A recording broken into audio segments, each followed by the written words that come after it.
Hey, Jesus. It's like I'm having a big brain cramp here today. No worries. All right.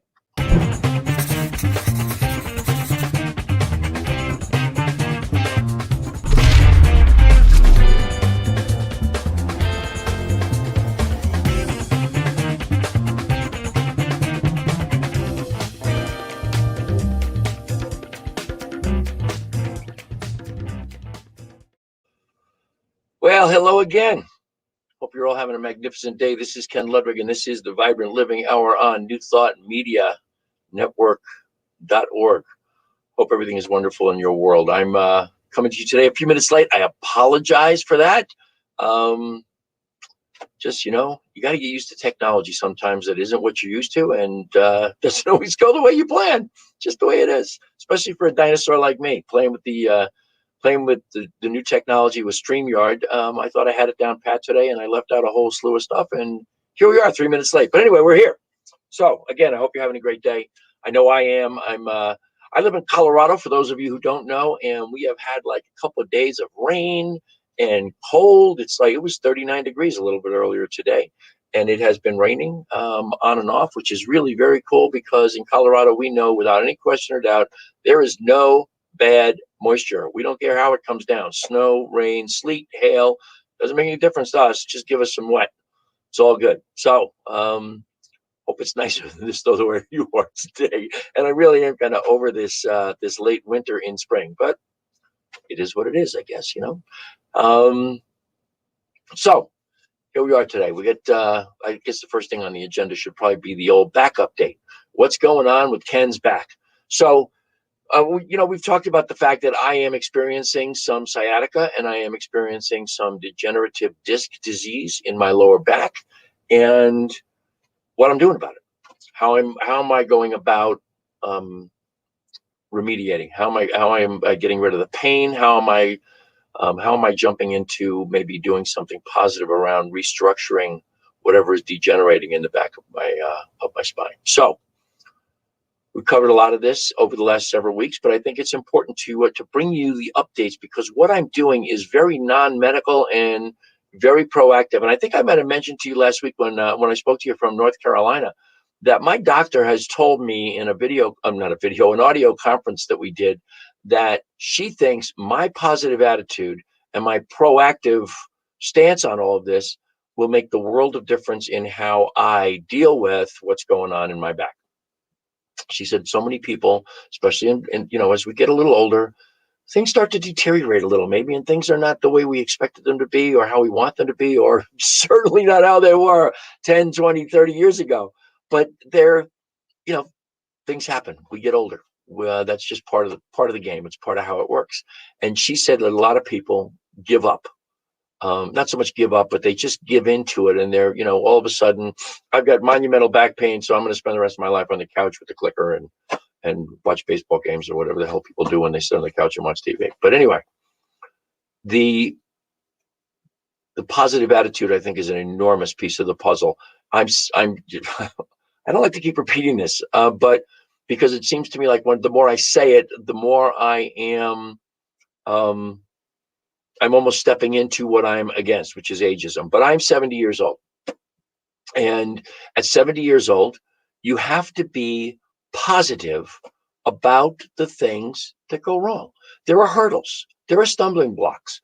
There are things that are not the way you planned them, as I said. And I think you need to have a plan, really, which I haven't had my whole life. But now I have a plan. And the plan is to pay attention to the things that will help me live healthier longer. So the back update. A lot of you know I've been doing the work from Joe Dispenza's first book, Evolve Your Brain. I don't have the book with me today. I meant to bring it to the studio. This is my studio, my bookshelf. And I didn't. I left it upstairs, but that's okay. In pages 15 through 30 of that book, Joe talks about the catastrophic accident he had with an SUV while on his bicycle during a triathlon competition or an Ironman competition. Now I don't remember which, and I should always know that. But anyway, he was thrown 50 feet in the air, crushed his spine from T8 all the way down to L5, and was told he would never walk again. We're told he needed a major operation, was given several different options for the operation, all involved cutting open his spine, putting rods in there, and it had to be done immediately, because if he waited too long, the bones would start to recalcify, and they would then have to go in through the front of him to repair the back of him. That just doesn't sound any spookier than that to me. When they're going to cut you open from the front to get to the back, where I grew up, that's a big deal. But anyway, Joe decided to leave the hospital. Bottom line is, 10 weeks later, he had himself up and around, and in 12 weeks' time, he was taking care of patients in his chiropractic clinic once again. So he did that primarily with mental, emotional, spiritual, and physical work. And he did it pretty systematically. But of course, it all started, there wasn't a whole lot he could do around the physical. So he started out with mental and nutritional work. I have tried to adopt that as much as possible. I meditate every day. I have meditated every day for a very long time. I learned to meditate. I learned transcendental meditation in 1978. So I've had meditation as part of my toolbox, if you will, my spiritual toolbox for 43 years. Neither here nor there.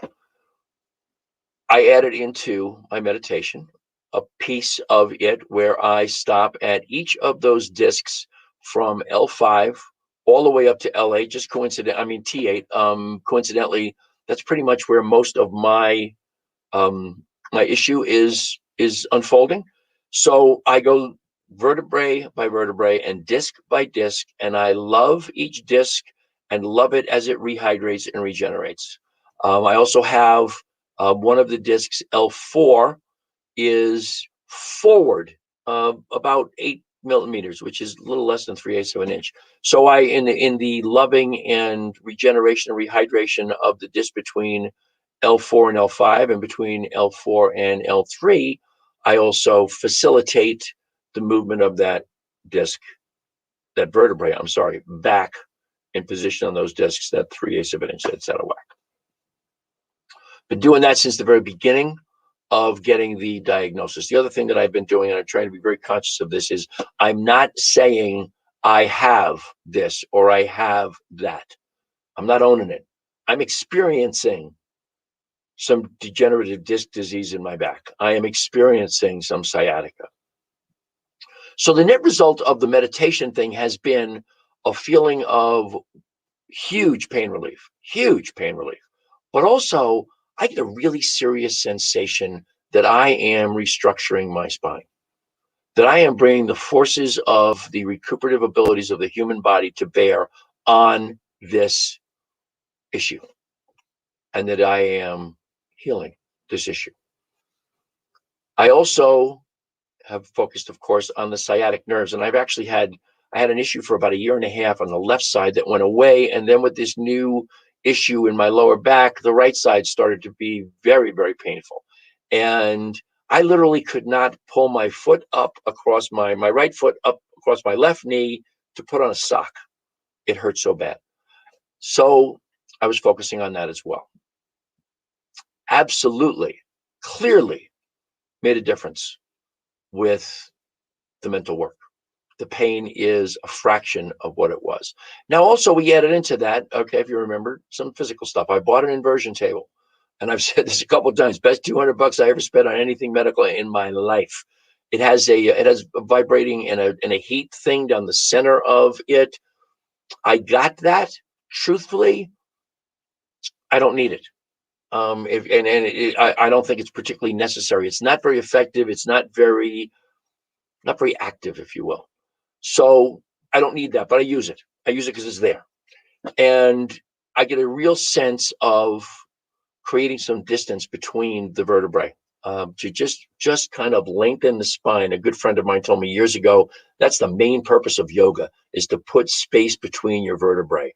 And that is, of course, healthy. And if you've ever been to the doctor as you've aged and have been told that you're an inch shorter than you were 20 years ago, you get the idea of putting space between your vertebrae might be a good idea.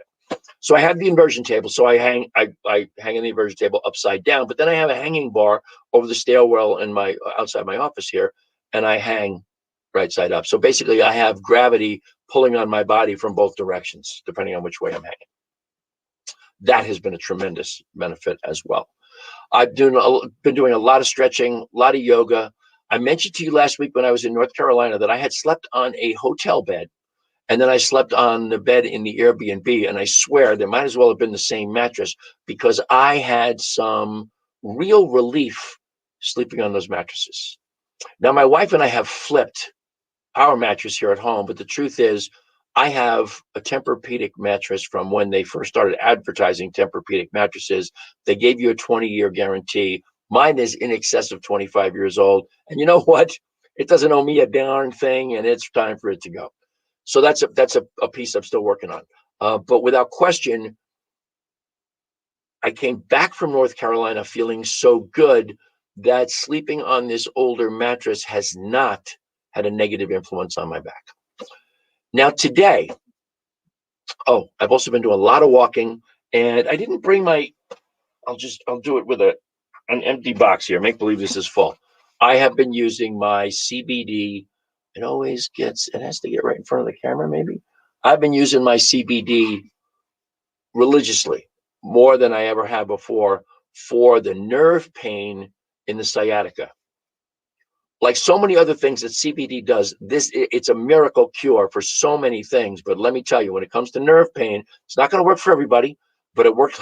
It worked like crazy for me. In fact, I've upped my concentration. This is 750 milligrams per 1 ounce jar. I have now got a couple of 1,500 milligram jars it's just helping me tremendously with the pain, which is really important when it comes time to sleep, because trying to sleep when you're in pain is not an easy thing to do. So what I will tell you is, compared to when I first got the diagnosis and compared to the sciatica that I had when this first started, I'm going to tell you, I'm 80 to 90% better depending on the day, and in some instances the time of day.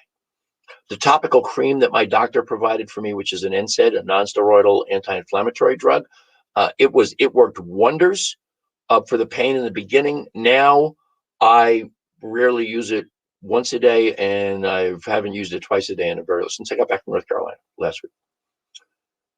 So was it last week? Yes, it was last week. Boy, time flies when you're having a good time, right? So the back is really better, and I have done it with the support and the advice of my doctor, but I have done it without Western medicine, with the exception of that topical NSAID cream gel, which to me is fantastic.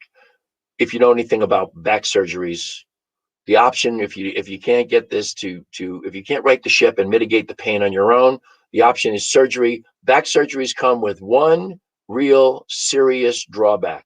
There are no guarantees what you're going to get. So the last thing I'm ever going to do with my back is going to the knife. I'd have to be pretty damn near crippled to even think about it. So that's the backstory. Not meant to be a play on words, but it is. That's the story with my back and healing my back. And I think it's a good thing to pay attention to. It really is about taking care of yourself. It's about being proactive. There is no substitute on the planet for self-care, and especially when you've got an issue that can be troubling. So that's that piece of the puzzle here for you today. I have a good friend who says that we are alive to the degree that we serve. And I'm finding as life goes on that a sense of service in my life, especially in my business life, but also in my professional life, my practitioner life, a sense of service is not only just a good way to be. It not only helps to make me a beneficial presence on the planet, but you know what? It feels good. And it feels good because by being of service, by doing acts of kindness, by just being someone who is concerned with the other, if you will, and I don't mean to use even the word other, to concern with them. There's me and there's them. Them is everybody else. To be concerned with everyone else, to have a sense of service towards them. That is an amazing feeling of well-being, of goodness, of being a beneficial presence. And I came across something just the other day that I really, really, really love. Ask yourself the question in the morning. I do this in my meditation. I just added this to my meditation this morning, in fact. And because I have a whole slew of affirmations I do, as well as prayer work after my meditation. So my whole meditation practice this morning was 55 minutes long.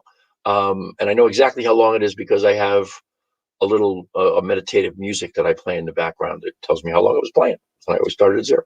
So it's 55 minutes long. That included the meditation, the prayer work, and the affirmations. And in there, I added into my affirmations, how can I serve today? Who can I serve today? Who can I benefit? Who can I help? Who can I bless? And to add to that, what I mentioned a minute ago, how can I best show up as a beneficial presence on the planet today? I think that an attitude of unself-conscious, totally unselfish service to the one being all, that is a way to always know that I'm a beneficial presence. To always know that I'm showing up as my best self. If I am in service, I really don't have a higher self than that. So that's just a piece of my if you will, meditative and consciousness awakening at at 70. All right, that's I've laughed many times with my beloved Lisa that I have spent an enormous amount of my time reinventing myself over the course of my life, and part of that is because I don't have, or I didn't have until later in life, a college education. I got a degree in metaphysics back in the mid 90s, but I didn't graduate from college at the normal ages in my early 20s, like everybody else did. And I did a lot of different things in my life. I've never had a career. I've always just had the things that I did to make money and continually reinventing myself over time. And I am very, very conscious that that's really, that's an art form, man. It's been an art form for me anyway, because a lot of times you have to stop and you have to say, okay, this is where I'm at. Where am I going? And what's next to get me there? I've never been particularly good at that either until this point in my life. Where am I going? What'll get me there? What will serve me seeking that next highest vision of me? What will get me there? And what I come to believe is that giving of myself and being of service to others is one surefire way to help me get wherever I'm going. I'm not too I'm never particularly good at living in the question, but I am in that question right now about a lot of things. You know, my beloved Lisa and I came to you last Tuesday from North Carolina. And the reason was because we were investigating North Carolina as a conceivable destination. I have lived in Colorado since 1975. I have been here for 46 years. And something about me just says, maybe it's time to go elsewhere. Lisa feels the same way. There's a piece of it, there's being socially engaged is huge. And I think we've had a struggle this year with most of us not being able to be socially engaged, which is just, a function of the pandemic and the virus and trying to protect one another and keep each other healthy. But that was the way that was. Social engagement was kind of it was like a thing of the past. Social engagement became Zoom or StreamYard or whatever social media we had to actually look at one another's faces. We had for my 70th birthday back in December, we had over 30 people participate in a Zoom. They came in and they went out. My wife actually had scheduled them time-wise so people could come in at different times and be with people they knew. And I mean, she did an incredible job. It was 3.5 hours long. That was the longest social engagement I'd had in almost a year at that point. But social engagement is important. And part of social engagement, I think, has to do sometimes with family. My most important family, I believe, is my family of choice because I live 2,000 miles from my family. But North Carolina places Lisa and I almost directly between all of our family. We actually have a couple of, Lisa has a sister and I have a sister that live in North Carolina. I have a niece that lives there. My whole family lives up in the Northeast. Lisa has the remains of her family down in Florida. So North Carolina is kind of right in the middle. That gives us the opportunity to be more socially engaged with our family. And it's a daunting task just thinking about it to move. But it is about recognizing that maybe social engagement with family as you get a little older in the world is an important piece of staying healthy and staying connected. I will never disconnect from my family of choice, most of whom live here in Colorado. Although there are family of choice without question in the Northeast for me. There's people I went to high school with that are my closest friends to this day. We just went to our 50th high school reunion back in November of 2019. We graduated in '69. And it was a joy just to be with all those guys. And they are without question my family of choice. But anyway, that's not neither here nor there. The the idea is that I started this with the idea of living in the question. And Lisa and I are definitely living in that question because of this North Carolina thing and this idea that maybe we want to move. Colorado's gotten kind of crowded and noisy, if you will. My good friend Cheryl McDaniel is on is watching us today, and she made the point here that that a lot of people are feeling that urge to relocate. It's kind of like we've been confined for so long. It's like, wow, let's go do something else, man. And I get that. That makes it actually makes sense to me. So that's another piece there. The biggest piece I wanted to talk about today was really about growing bolder, about ageism, about aging, about vibrant aging, about vibrant living, growing older as opposed to getting old. And I know I've held this book up before to you folks. This is my new favorite read of all times. This is Growing Bolder by Mark Middleton.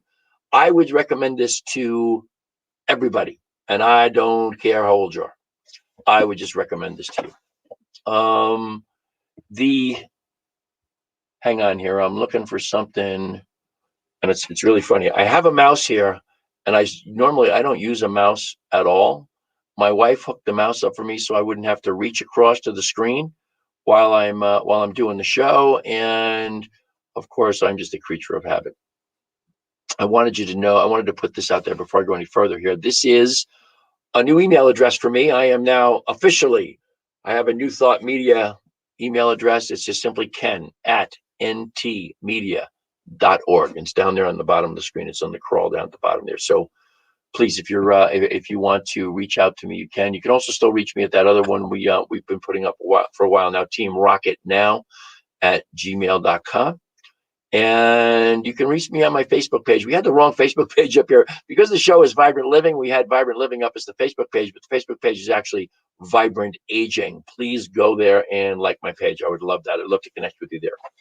So there's a thing here. There was something I read, I think the last time I picked up the book here. And by the way, I'm a painfully slow reader, number one. Number two, I have 6 or 7 books going all at the same time. So I don't always just read right through a book. But this one has really caught my attention more than most. And I want to read you this one thing, because this is really a big piece of the puzzle for me. He's talking about compressing our morbidity, and we'll talk about that in a minute.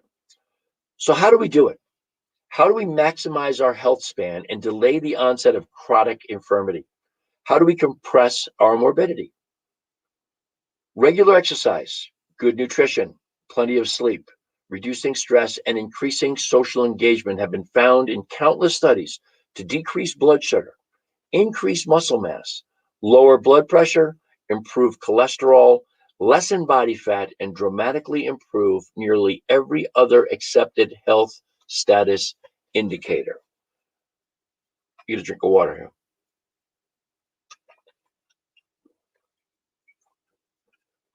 That paragraph was a big old wow for me. I'll tell you. I just I was just blown away by the idea of positive lifestyle modifications.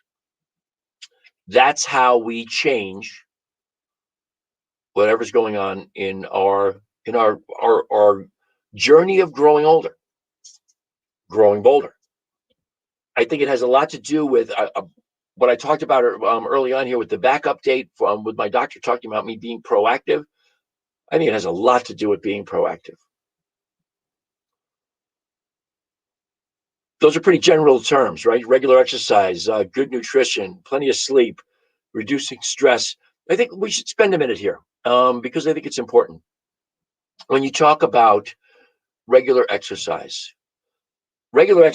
is it's just a big deal, man. It's the way to keep yourself from collapsing. As we get older, men have a tendency, we put our butts out, we put our stomachs forward, and that's one of the reasons why we get shorter, is because literally our spine starts to collapse into our pelvis.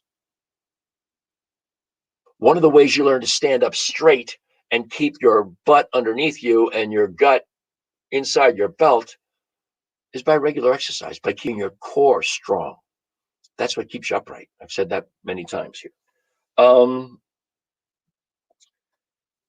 In regards to vigorous exercise, here's what Mark Middleton says about this. We must train harder and work the muscles to exhaustion or failure.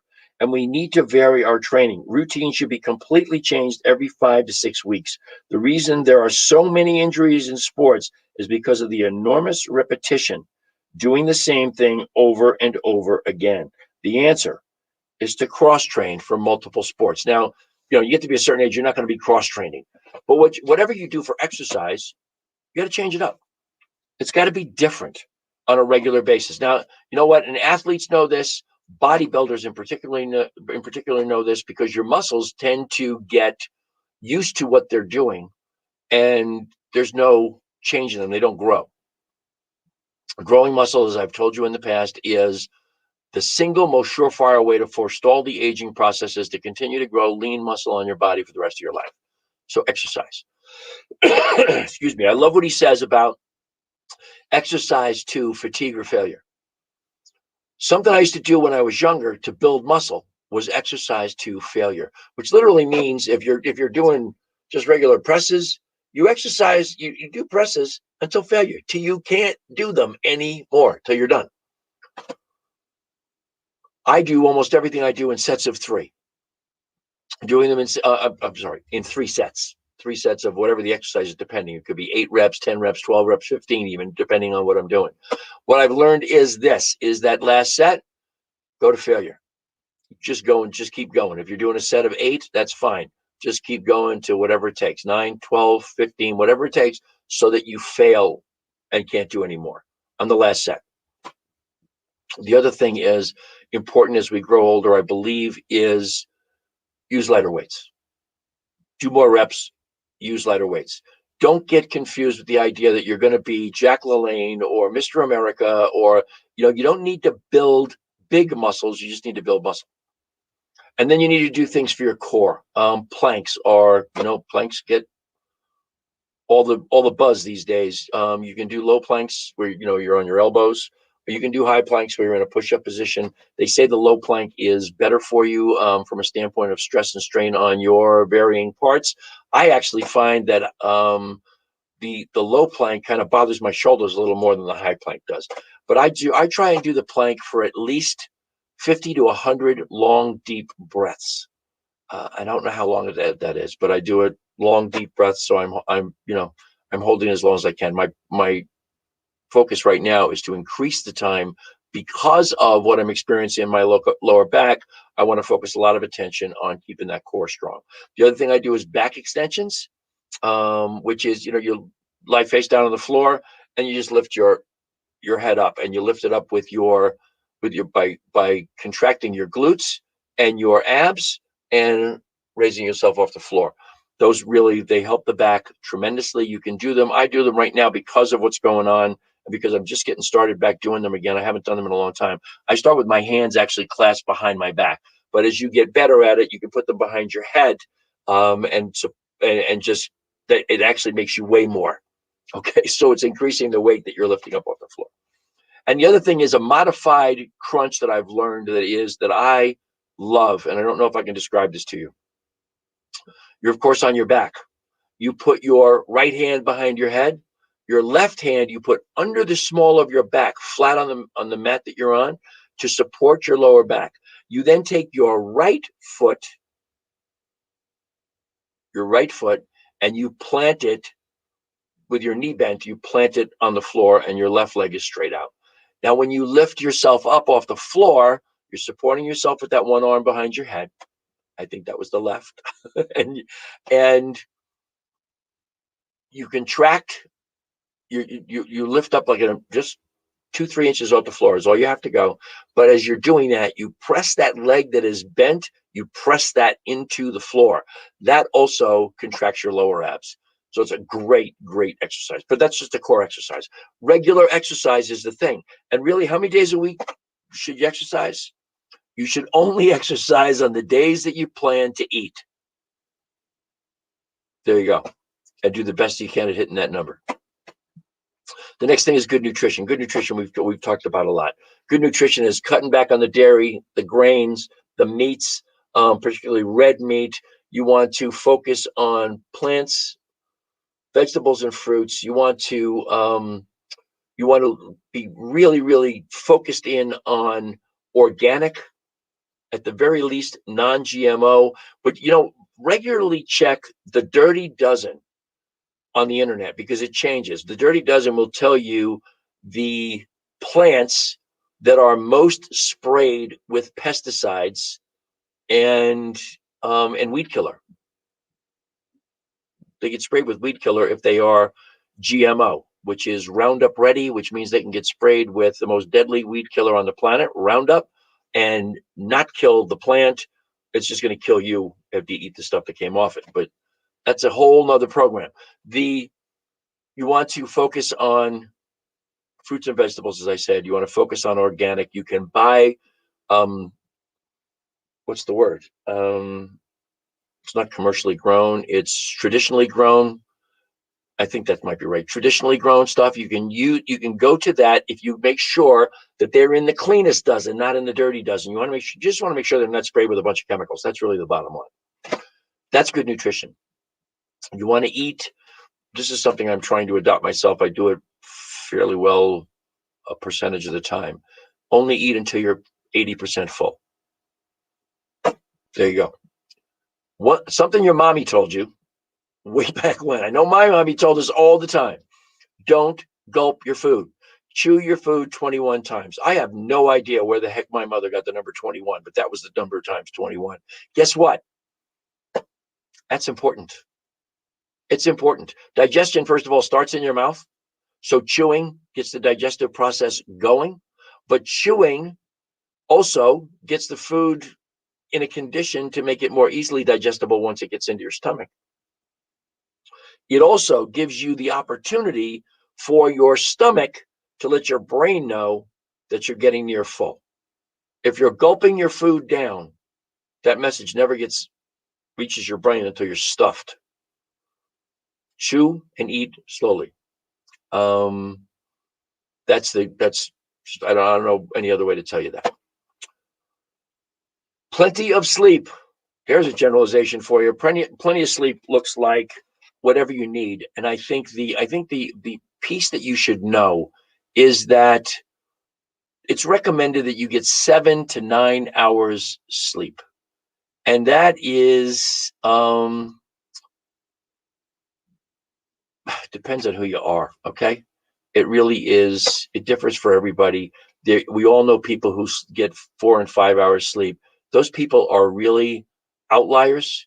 And I would strongly suggest that you not follow that lead. You need 7 to 9 hours sleep. every single night. Reducing stress. Reducing stress. Stress is the killer, period. It's the killer. And we live in a world where we are stressed out all the time. I've talked about that before, and I'm sure I'll talk about it again. But we literally live in our sympathetic nervous system, which is the fight, flight, or freeze nervous system. And that's where we live. As a society, as a people, as a civilization, that's where we live. So you need to do some things, man. You need to, if you can adopt a habit of meditation, do it. Meditation has, I think in a great many ways, it has saved my life time and time and time again. Meditation is a huge way to increase your resiliency to the vicissitudes of life. And I can't emphasize it enough. There are a gazillion ways to meditate. And if you just don't know how, if you don't know where to start, Google meditation music like I have and find some music you can play in the background that will allow you to close your eyes and just be still. Meditation is about quieting the mind. It's not about turning off the mind. It's about quieting the mind. It's about deadening the noise, if you will. And what is the noise? The noise is everything. The noise is your computer, it's your phone, it's your car, it's your spouse, it's your family, it's your kids, it's your job. It's everything is the noise. And what you really want to do is just turn the volume down and quiet your mind so that you are in the silence, not in the noise. You won't stay there. You can't stay there. The mind is an instrument of thinking. It's going to think.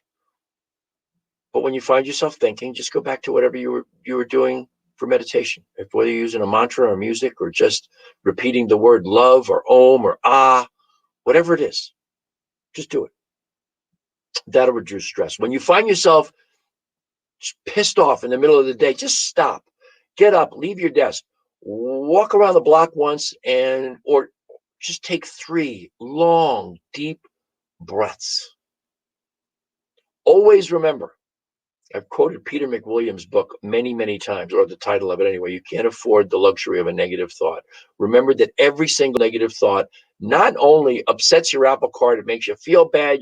You're annoyed. That's not our happy place. That's not where we're designed to be. That is your sympathetic nervous system, flooding your body with cortisol and adrenaline and stress hormones. That's not where you want to be. And all those hormones affect your health. Being mad, being annoyed, being in a bad mood, cursing out the driver in front of you, every single one of those things not only affects your health, it shortens your life. Remember that the next time you get really mad at somebody, you are shortening your own life. What are you doing to them? Nothing. You're shortening your own life. Remember that. Reduce stress. And of course, I'll say it again. Number one stress reliever in my life, besides meditation, okay, is my 750 milligram CBD, or my 1500, which I just got. It is, it's what it does. CBD promotes homeostasis in your body. Homeostasis is balance. Anytime you're out of whack, illness, pain, can't sleep, stress, anxiety, whatever those things are, you're out of balance. CBD is the single greatest promoter of homeostasis, of balance, that I know of on the planet. We've been there before. We've talked about it many, many times. It affects each and every person differently because each of us has receptors on almost every single cell of our body for CBD, for cannabinoids. So just, give it a try. And the last one that he mentioned was increased social engagement. Increased social engagement, I just talked about with my family and with my old friends, but also with my family of choice. It is time to now get out and be socially engaged. And understand this, as you get older, it gets real easy to say, or it gets much easier to say no. When somebody comes up with an idea to do something, it gets much easier to say, no, I'm very comfortable right here on the couch doing nothing, or watching the idiot box, as my father used to say, watching the idiot box. Learn to say yes.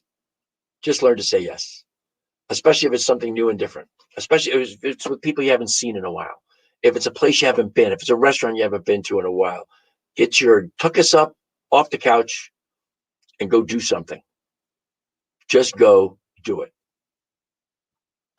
All of those things will help to compress your morbidity. What is morbidity? Morbidity is, in this particular case, is a reference to the amount of time that we all spend at the end of life with the least quality of life. We all know people or relatives or friends who spent the last many months or years of their life in pain, in distress, diseased, in treatment, in hospital.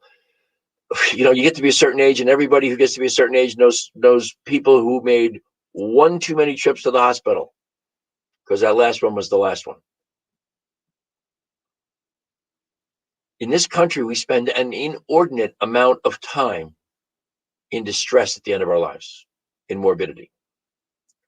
Compressing your morbidity has to do with all of those things: regular exercise, good nutrition, plenty of sleep, reducing stress, increased social engagement, all of the things that help us to stay alive, to help us vibrantly live.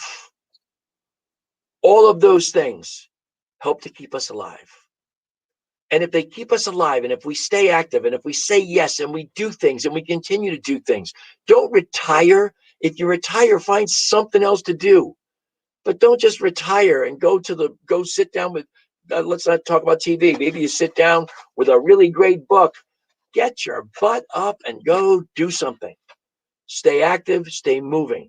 This book is filled with examples of people who continue to move and exercise and do less physical things, paint, write, do all of those things that kept them engaged, kept them moving, kept their brain moving, gave them a sense of purpose. Purpose is more important maybe than any of the other things, to feel that you get up in the morning to do something. And what those people do, in a huge number of examples that they do here, but they also interviewed thousands of people and talked about how this was a commonality with people who are very, very, very, very active in their 70s, 80s, 90s, and even as centenarians. These people stayed active and their morbidity was compressed, meaning rather than spend years and years and years in whatever, treatment, in hospital, in bed, in agony, whatever, they were doing their thing right until they had a heart attack 3 days before their 97th birthday. No morbidity. They were doing what they wanted to do every day. They got up and did it, and they had fun, and they enjoyed their lives until they didn't. The end. That's compressed morbidity. Not only does that eliminate the idea of spending the end stages of your life in those distressed states, in that Western medicine doped up whatever state. Not only does it eliminate that, but it also has you enjoying your life right up until, boom, the end. Give me compressed morbidity, man. Give it to me all day, every day. It's an idea that I truly, truly love, and I am embracing. That's one of the reasons why I spent my focus this morning on getting up and making sure that after my meditation, I went right to the rest of my daily spiritual practice, which is exercise, and did a great workout, lifting weights. And just, I hadn't, like I said, I hadn't lifted weights since my back issue started to bother me. Today I really did. And you know what? I'll have you know this. My back feels great right now. My sciatica is non-existent right now. I had a great exercise routine. I stretched, did some yoga, hung on my inversion table, hung from my bar, took a shower, and feel like $1,000,000. So regardless what the doctor tells you, you're in charge. You have the ability to change it. But you have to be willing to make those positive lifestyle modifications. If you take nothing away from this show today, take away those 3 words: positive lifestyle modifications. You require a tremendous amount of willingness to do that, because I don't care how old you are. I don't care if you're 25 or 85. There's a certain amount of your life that is that is like written in stone. There are some habits, some things that you do that are just, they're who you are. Change them. Make some positive lifestyle modifications and make those things different. And it's up to you what you want to do with them. It's up to you how you want to make them different. What's that hobby that you did when you were young that you would love to do right now? Just go do it. Make that your mantra. Just do it. There's is the woman's name Mel Robbins, who has the book out called The 5-Second Rule? I think that's right. I've not read the book. It's kind of a book that I don't have it, and I've not ordered it, and I probably need to get it so I can read it. I'm a book guy, man. I'm just, I'm not that reading online thing is like, that's just, it ain't me. But the 5-second rule in a nutshell is, if something occurs to you to do, or something you want to accomplish, get up and do it, because you've got about 5 seconds before the little voice inside your head starts trying to talk you out of it. Those of you who are old enough, you remember the old cartoons? You had the little angel on one shoulder and the little devil on the other shoulder, and they were arguing all the time. Well, somewhere along the line, you got to take that little devil and flick him off and tell him, "See ya, bud. Thanks for your input. I'm going to do what this guy says." It's so funny. This mirror image on StreamYard always throws me. But the idea is to just do new things, any things. Do the things that, they also suggest, this is one that you'll find all over the place. Start brushing your teeth with your non-dominant hand. You know what that does? It not only makes you more dexterous, but also rewires your brain. It gives your brain the signals and the connections, the neural connections, that now make your left hand a functional choice to brush your teeth if you're right-handed, which I am. I was actually, it's an interesting point, because I was born a natural left-hander. But I was born in 1950. In 1950, being left-handed, you might as well have been born with 2 heads. Being left-handed was not an acceptable thing in 1950. So I was trained to use my right hand. And over time, my right hand became my dominant hand, and my left hand is just kind of, it's the other hand. I promise you that tonight I will brush my teeth with my left non-dominant hand, just to try and retrain my brain to do that, to do something different. You can do that with just about anything. Anything that you typically use your right hand for: doing dishes, dusting, whatever. Lighting the candles on my meditation table in the morning, switch to my left hand. And try that tomorrow morning. That sounds like a good deal. But it helps to rewire your brain. When you rewire your brain to do these other activities, you are absolutely flexing a longevity muscle, if you will. You are teaching yourself that you are not done. You can do other things. You can do new things. You can teach an old dog new tricks. And if the old dog is the dog you see in the mirror, start teaching. Start training yourself to be a little bit different. That's vibrant aging, folks. That's vibrant living. That's what this hour is all about. acquiring and adopting new ways to live, new ways to actually keep ourselves in the game, and really, and just repeat it again, man, and to compress your morbidity so that you can continue to do what it is you love, what you want to do, what you're happy doing, right up until the very end, and skip that whole decline and crash baloney. There's no reason for it. There's no reason to have to do it. If we take care of ourselves, and again, there's no substitute for self-care. If you take care of yourself and you do all those things we talked about in the show, then those are things that are going to help you to increase your longevity and decrease your morbidity. It's that simple. I think to a large extent, I want to make really clear that, I didn't cover those in any particular order. I just took them directly out of how they were listed in the book. But I think good nutrition is perhaps the starting point for most of us. We eat a lot of crap. We are the most overfed and undernourished country on the planet. We eat a lot of food-like substances that your body does not recognize as food, that your body does not process as food, that actually causes your body inflammation, and inflammation is the underlying cause of all aging and death. So start with good nutrition. Start with good food. And let me tell you something.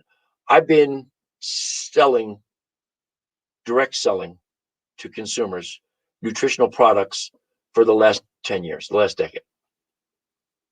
I absolutely know that the things that I consume, which are things that I sell, and that's full disclosure, I don't want to be salesy. The point is I'm trying to make is that maybe you go outside of even your health food store to find things that are maybe better quality. And I'll be glad to help you with that. I wanted to mention one that I mentioned, I might have mentioned last week or the week before, but there's one that I think is monumentally important. It's the MAP. It's the Master Amino, amino acid complex. I forgot what amino acids were for a second. The particular product that I use is the only one clinically proven in over 40 clinical studies to build muscle tissue without exercise. It's got 22 international patents on it. It's the real deal. It's the real McCoy. And it's a huge benefit as we grow older to help us prevent age-related muscle wasting, or what's known as sarcopenia. We can use that particular product to enhance whatever exercise we're doing and get more benefit from the exercise when it comes to that component of building muscle. So, just looking at the chat here, it's mostly Cheryl today. Cheryl, thank you so much for being there. And Cheryl gets it. She liked that one idea that you only exercise on the days you eat. That's a big one for me. If you're going to eat, you got to exercise. And by the way, exercise does not have to be, I did weightlifting this morning, but yesterday I took an hour-long walk. And I took an hour-long walk at a very brisk pace. My knees, just if I want to do any running, my knees say, "What are you thinking?" But I can walk at a very swift pace, get my heart rate up, and just feel fabulous when I'm done. And you will have burned off an awful lot of calories and maybe even some fat. But the piece to building the muscle, whether it's walking or lifting weight, of course, is that you're definitely going to raise your metabolism up a little bit more and burn more fat. You burn more calories for hours after you exercise than you do when you don't exercise. And you're welcome, Cheryl. Cheryl's thanking me for reminding everybody that, you're in control of your health. No substitute for self-care, and the only person in charge of self-care is that word itself. You. It's you, 100% of the time. So it's pretty much all I got for you today. Remember, you can find me on Facebook at Vibrant Aging. You can email me now, ken@ntmedia.org. That's ken@newthoughtmedia.org, ken@ntmedia.org. You can always email me at, teamrockitnow@gmail.com. Almost forgot that email address. I've had it for years. teamrockitnow@gmail.com. As always, I want to thank you for the incredible gift of your your time and your attention. I know there's lots of things you could be doing. Spending time with me on the show here is a great blessing to me, and I am very, very grateful for your presence. I also, as always, I wish you all of the love and blessings that the universe has to offer. I hope that your day is filled with joy and wonder and goodness and enthusiasm and much, much love. I hope you'll join me next Tuesday for another episode of wow, the Vibrant Living Hour. That's who I am. And also, oh, by the way, we are a 501c3 nonprofit organization. Your donations help to keep us alive. Please go to newthoughtmedia.org. That's ntmedia.org. Click on the donate button and donate. Anything, we are appreciative. I don't care if it's $2, $10, $20, $200. ntmedia.org. Click on the donate button. I appreciate you all. I wish you a magnificent rest of your day. Till the next time. Namaste.